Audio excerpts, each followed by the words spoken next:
There's a dark side of Wikipedia that we aren't supposed to see. We all love Wikipedia, don't we? A seemingly endless source of information on pretty much every topic. But did you know that there's something else you can do on Wikipedia? A ritual of sorts? I recommend proceeding with caution. There is a certain level of risk involved when pursuing something like this. Would I recommend it? Not really, but here are the rules. You will need to do the following. Get a device with internet access, preferably something mobile, like a laptop or smartphone. Make sure that none of your personal information is stored on this device. If it's a smartphone, take out the SIM card. Delete all your contacts, social media apps, photos, etc. This is not an optional step. Internet access, preferably public, like a library or a large crowded coffee shop. You can also just use your home internet. Not recommended though. Second, get a hold of a weapon. Optional, but also not at the same time. You'll only need these things for reasons I'll explain later, but more often than not, you won't be needing these things. 15 out of 100 times, I'd say. Still, better safe than sorry. Here's what you'll need to do. Sit down at a library, coffee shop, or any place with public Wi-Fi. Start off by visiting an extremely popular wiki page. For example, Michael Jordan, World War II, Elon Musk, etc. Now, here's where you gotta exert a bit of brain power. You're gonna have to traverse from this popular page to an obscure page that has hardly been seen at all in comparison. You'll need to find a page about something truly unknown, inane, like some unheard of Romanian folk singer from the 1960s who only released 2 songs before dying in their 30s or something. Doing this is harder than you might think. The page truly has to be something that very few people are aware of or would bother to learn about. Once you've found a page that you deem suitably obscure and unseen, you'll have to click on the Wikipedia homepage, find another popular topic, and repeat the process. Maybe 3 to 5 times at the very max. But don't worry about clicking pages endlessly. You'll know that you've done it right when you come across a seemingly blank page. The wiki symbol and side options will still be there, but the page itself will be devoid of any pictures or text, except for the title of the page at the top, that is. It'll say, information limit, followed by a string of numbers. Remember that string. You'll need it later. Also, don't close the browser. You've done it. The ritual has officially begun. At this point, you'll have to leave the location you accessed it at. For the love of God, don't just go back into your house. Get into your car or walk on foot to a remote location without internet access. You can't just be disconnected from a network. There should be no networks available to scan for at all. Make yourself comfortable and open that information limit page again. Hit refresh. Another page should load up despite the lack of connection. It'll be a login screen with a single prompt. Enter access point. Enter the string of numbers you memorized earlier, except for the last 2 digits. Most people who try this just type in the string as it is. Do not do this or you'll be met with a horrible fate. Pay attention and refrain from fucking it up. Once this is done correctly, you'll be directed to something that looks like the Wikipedia homepage, but just a bit different. Now, I'm not quite sure what kind of site this is or where it even originates from. A lot of people just call it the Forbidden Wiki, myself included. I need to note something of great importance here. If the page that loaded up is not in English or whatever language that you originally accessed it from, then click off immediately and go home. You shouldn't try and subject yourself to any of the images that may pop up on the pages you visit. They aren't meant for you, aren't meant for human perception. If you glance upon these images, you'll end up with a fate worse than the one that you'd get if you entered the entire string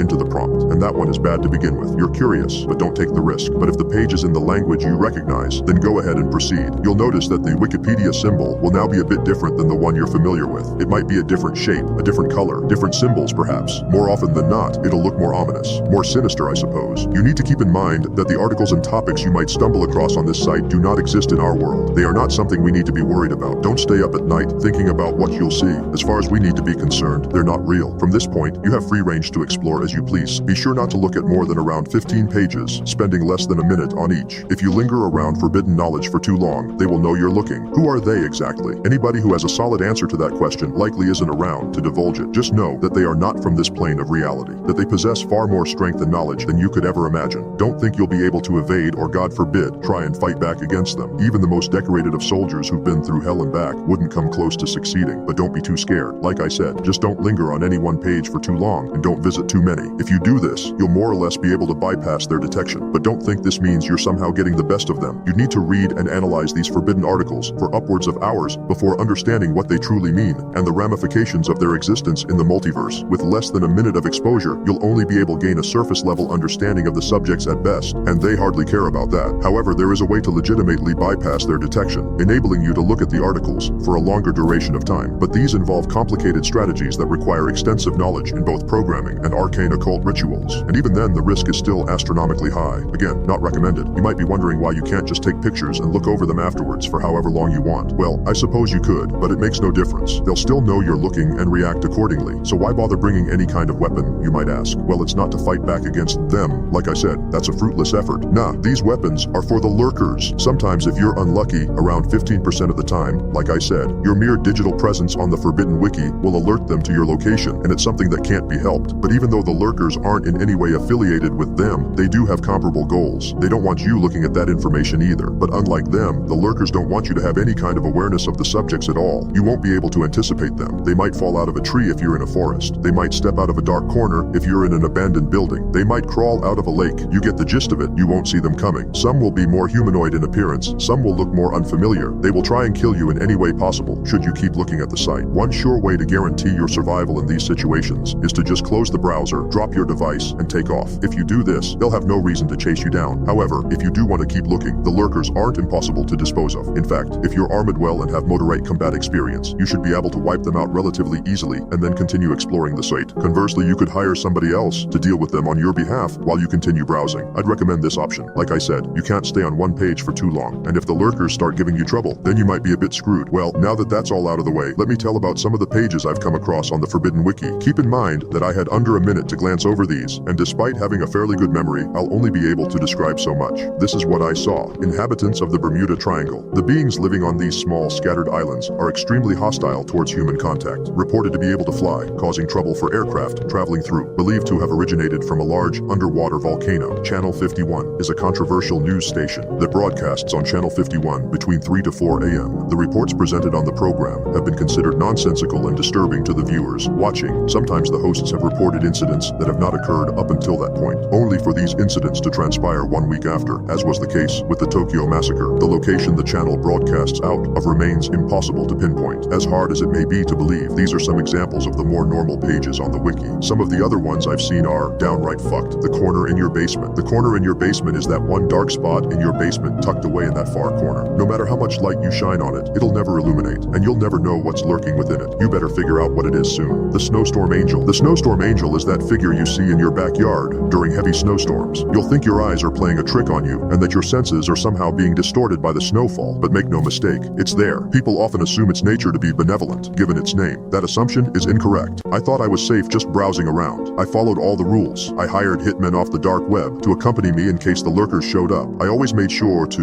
not overstay my welcome on any of the pages, in order to keep myself hidden from them. In reality, the Forbidden Wiki is a strange and complicated place. I stumbled upon a particular page the last time I paid a visit to the site. This was the page that ruined everything. The title was simply a phone number that contained my area code. Redacted phone number is a number that will be calling you in a few days. You are obligated to answer his call and follow his instructions. If you refuse, he will come to you. You will only have 2 chances. Up until that point, I had followed all of the rules in order to safely access the Forbidden Wiki. I really thought I had no cause for concern, but I did get a call from a number I really hoped I wouldn't see again, the one I saw on the Forbidden Wiki page. What should I do?